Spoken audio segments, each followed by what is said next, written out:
Career గైడెన్స్కి 10,000 అబద్ధం అనుకుంటున్నారా? మనం కాదులే, మనం యాక్చువల్లీ ఫ్రీగా కెరీర్ గైడెన్స్ అనేది ప్రొవైడ్ చేస్తున్నాను. So we have stopped everything and free career guidance 1-to-1 కూడా మనకు ఒక టీం ఉంది. ఆ టీం ద్వారా నేను 1-to-1 ఇప్పిస్తున్నాను. నేను వచ్చేసి ఎప్పుడు నేను ఫ్రీగా ఉంటే మన ఈ ఛానల్లోనే నేను ఆన్లైన్లో ఫ్రీగా కెరీర్ గైడెన్స్ ఇవ్వడానికి ప్రయత్నం చేస్తున్నాను. అయితే కాలేజెస్లో జాయిన్ చేపిస్తామని, ఇండియాలో ఉన్న అన్ని ఇన్స్టిట్యూట్స్ గురించి నాకు తెలుసు, అందరూ నాకు పరిచయాలు ఉన్నారు, నీకు ఎక్కడ కావాలంటే అక్కడ సీట్ ఇప్పిస్తాను అని చెప్పి కెరియర్ గైడెన్స్ పేరుతో 10,000 వసూలు చేస్తున్న ఒక యూట్యూబ్ ఛానల్ గురించి నేను ఇప్పుడు మాట్లాడుతూ ఉన్నాను. నేనేమంటున్నానంటే ఓకే, కరెక్టే, కాదనట్లేదు. ఎలాగో మీరు ఇన్స్టిట్యూట్లో జాయిన్ అయితే వాళ్ళు ఎంతో కొంత అమౌంట్ మీకు ఇస్తారు కదా. డెఫినెట్లీ నేను మొత్తం కమర్షియల్ కాదు, నేను ఏదో ఫ్రీగా చేస్తున్నాను అని చెప్పను. సో డెఫినెట్లీ మన కంపెనీని రన్ చేయాలి అంటే ఖచ్చితంగా కమర్షియల్ అంటే ఎంతో కొంత డబ్బులు తీసుకోవాలి. కానీ ఇంత టూ మచ్ అనేది మాత్రం కరెక్ట్ కాదు. సో ఈ 10,000 తీసుకొని మంచి కాలేజీలో చేర్పిస్తాం కెరీర్ కౌన్సిలింగ్కి అని చెప్పి ఒకరు చేస్తూ ఉన్నారు.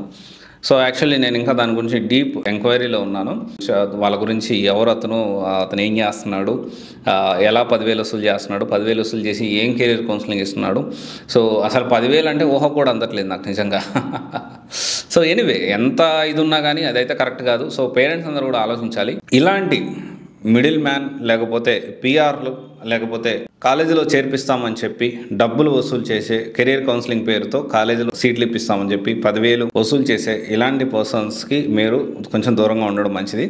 సో డెఫినెట్లీ మీరు ఇన్ఫర్మేషన్ అంతా గ్యాదర్ చేసుకోండి. ఆ యూట్యూబ్ ఛానల్ ఇన్ఫర్మేషన్ ఉంటే మీరు గ్యాదర్ చేసుకోండి అండ్ రియాలిటీ తెలుసుకోండి. అంతేగాని ఇతను ఏం చేస్తుందంటే చాలా తెలివిగా జేఈ మెయిన్స్ క్లియర్ కాలేదా, అయినా పర్లేదు, మామూలు తోపు కాలేజీలు ఇవి కూడా, వీటిలో జేఈ మెయిన్స్ క్వాలిఫై కాకపోయినా, జేఈ అడ్వాన్స్ క్వాలిఫై కాకపోయినా, అసలు ఏది జస్ట్ ఇంటర్ 60% పాస్ అయినా ఇలాంటి పెద్ద పెద్ద కాలేజెస్లో అని చెప్పి చాలా నార్మల్ కాలేజెస్లో తీసుకెళ్లి పిల్లల్ని జాయిన్ చేస్తూ ఉన్నాడు. మీ దగ్గర మళ్ళీ 10,000 వసూలు చేస్తున్నాడు, వాళ్ళ దగ్గర కూడా డబ్బులు వసూలు చేస్తున్నాడు. ఈ డబ్బులు వసూలు చేయడం తప్పు కాదు, కానీ 10,000 అనేది చాలా హ్యూజ్ అమౌంట్. సరే 10,000 వసూలు చేయడం కూడా తప్పు కాదు అని ఒక పాయింట్లో అనిపించినప్పటికీ తీసుకెళ్ళి పనికిరాని కాలేజీలో జాయిన్ చేస్తూ ఉన్నాడు. సో నా కాలేజ్ ఉంది, నేను ఒక కాలేజీని రన్ చేశాను, నేను ఇంకోటి చేశాను అని చెప్పి చేస్తూ ఉన్నాడు. సో యాక్చువల్లీ మన టీం దాని గురించి డీప్ ఎంక్వైరీ అనేది మొదలు పెట్టాము. వెరీ సూన్, అంటే మేబీ ఈరోజు రేపు కావద్దు, కానీ కొంచెం టైం తీసుకుంటుంది. సో చాలా డీప్లీ ఎంక్వైరీ అనేది స్టార్ట్ చేసాము వాళ్ళ మీద. అండ్ వెరీ సూన్ వాళ్ళు ఎవరు ఏంటి, ఇది కరెక్టా కాదా, నా ఒపీనియన్ ఏంటి దాని మీద అనేది నేను సూన్ దాని గురించి మీకు అప్డేట్ చేయబోతున్నాను. ఎనీవే, ఈ పేరెంట్స్ అయితే గుర్తుపెట్టుకోండి, ఇలాంటి వాళ్ళు జెన్యూనా కాదా అనేది తీసి పక్కన పెడితే వాళ్ళు చెప్పిన కొన్ని కాలేజెస్ మాత్రం అస్సలు జెన్యూన్గా లేవు. సో నేను కూడా ఇప్పటి నుంచి కదా ఒక 3-4 months నుంచి అబ్జర్వ్ చేస్తూ ఉన్నాను.